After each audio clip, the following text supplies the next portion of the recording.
How to read someone's body language. Whether at the office or out with friends, the body language of the people around you speaks volumes. It's been whether at the office or out with friends, the body language of the people around you speaks volumes. It's been suggested that body language constitutes quite 60% of what we communicate. So learning to read the nonverbal cues people send may be a valuable skill. From eye behavior to the direction where an individual points his or her feet, visual communication reveals what an individual is basically thinking. So if you want to learn how to read people and become a master in understanding body language, then this video is for you. Watch till end to learn some tips and tricks on how to master the art of reading body language. Body language provides an amazing amount of information on what other people are thinking if you know what to look for. And who doesn't want to read people's minds at some point? The bottom line is that even if you can't read a person's exact thoughts, you can learn a lot from their body language.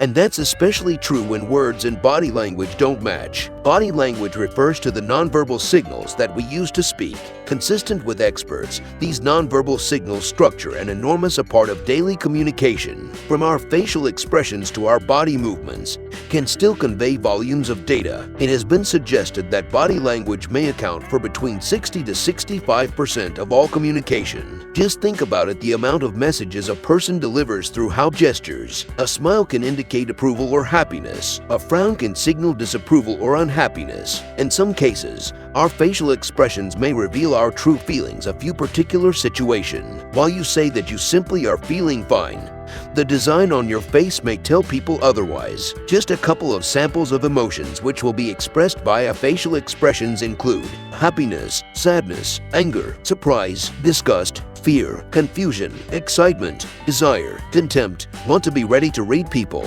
Try these 11 tips, but allow us to first understand nonverbal communication. What is nonverbal communication? Nonverbal communication is any sort of communication, information, or messages from one person to a different without using your words. It can include everything from hand signals to physical appearance to visual communication. Visual communication may be a sort of nonverbal communication that has facial expressions, gestures, posture, eye movement, physical touch, and other signals indicated through the human body. Most folks have experienced moments when words escape us. We get too nervous, too shy, or too overwhelmed by emotions to think and speak clearly. In these instances, nonverbal cues represent us. Since conversations are two-sided, that typically means the opposite person is left to read those nonverbals. 1. Learn to differentiate positive and negative visual communication. Oftentimes, visual communication are often compartmentalized into negative or positive visual communication when someone's body tenses up.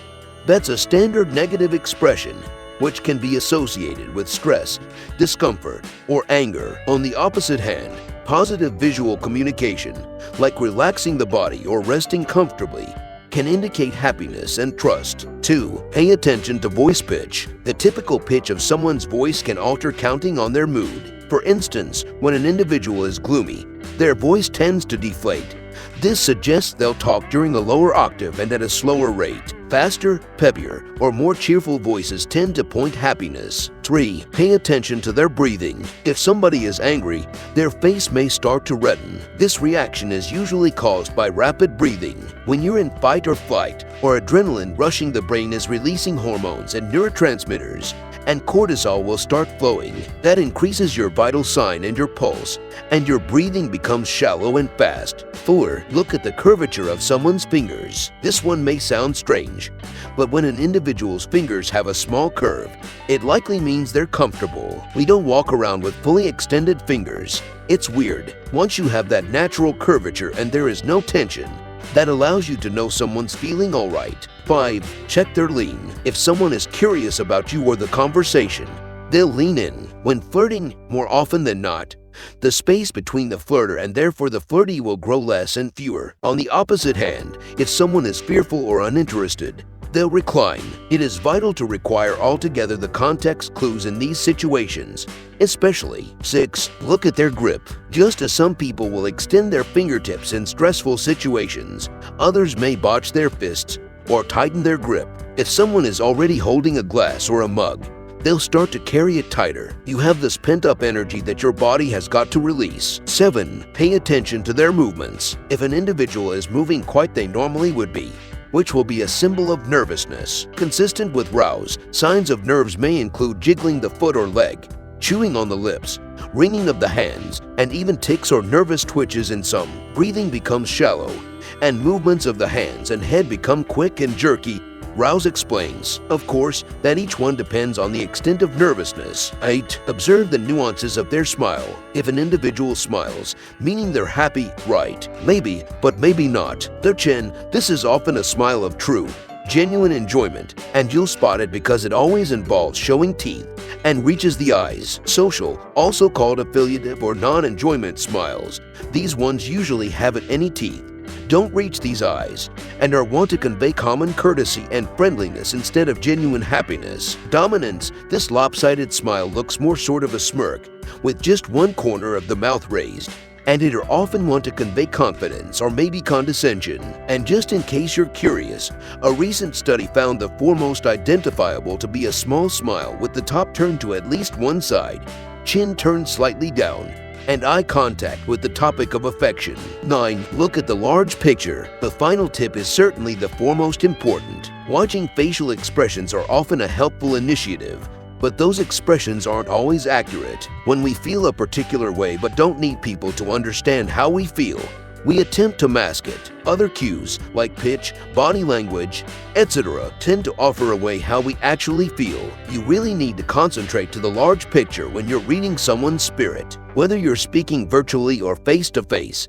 it is vital to urge the large picture. In other words, don't just read the facial expressions. Also absorb other context clues just like the visual communication or the verbal cues. 10. Understanding the eyes. Upper left eye movement. When you lecture someone and therefore the person's eyes move to the upper left, it means they're visualizing what you're saying. Upper right eye movement. If you ask someone to probe their memory, they visualize the episode or that certain nuance. Once they do this, their eyes address the proper but upwards, to the left within the center. When you attempt to identify sounds not heard before, your eyes address the left center, also referred to as an auditory construction. This is often the direction during which your eyes move, towards the proper but within the center. When your eye movement is towards the proper but within the center, this suggests you're remembering some sound. You're connecting a sound you've got heard before. The person is brooding about a voice or a sound they need heard in their past, so it's auditory digging. Lowered eyes but towards the left. When someone is asked to reminisce a particular taste, smell or sense, she lowers the eyes towards the left side, lowered eyes towards the proper side. Recalling a past experience, your eyes tend to lower but move towards the proper side. When someone is doing this, they're digging into their past and reliving the instant. When they look straight, here you've got to observe their pupils. If it's dilated, then they're basically not present with you. They're busy thinking, accessing information, concentrating. 11. Crossed arms and legs in a conversation or a meeting. These nonverbal cues can often indicate resistance to your ideas. Many people do this involuntarily, which is a symbol of being mentally, physically, and emotionally blocked off from someone. It could also mean that a person feels insecure or guarded. For example, if you're in a business negotiation and the other party has their arms crossed, they might not be liking what you're proposing. However, this can also just be a sign that they think the room is a little chilly. See if their other cues match. Body language is an important part of communication. It not only supports verbal language to be understood more clearly, but have itself voice to show emotion and message as well. However, the meaning of body language varies by culture, gender, or age, which result in it becoming more complex and misunderstanding. In order to use it successfully, people should interpret and improve their knowledge to avoid that problem. Applying body language into daily communication is a smart and interesting way to contact with others. So, now you know so many ways to understand someone's body language and what they're trying to communicate through nonverbal communication. Nonverbal communication is an important part of how people express their feelings when they can't put them into words. Learning how to read these communication signs can help us understand others better. You can't read minds if you know body language, but you can make better decisions about what the person you're talking to or observing is going through or might do next. Understanding body language can go a long way toward helping you better communicate with others and interpreting what others might be trying to convey. While it may be tempting to pick apart signals one by one, it's important to look at these nonverbal signals in relation to verbal communication, other nonverbal signals, and the situation. You can also focus on learning more about how to improve your nonverbal communication to become better at letting people know what you are feeling without even saying a word. Body language must not be confused with sign language. Sign languages are literally languages. They have complex grammar systems, and they also are able to exhibit the fundamental properties that are considered to exist in all languages. Body language, on the other hand, does not have a grammar system and must be interpreted broadly instead of having an absolute meaning corresponding with a certain movement.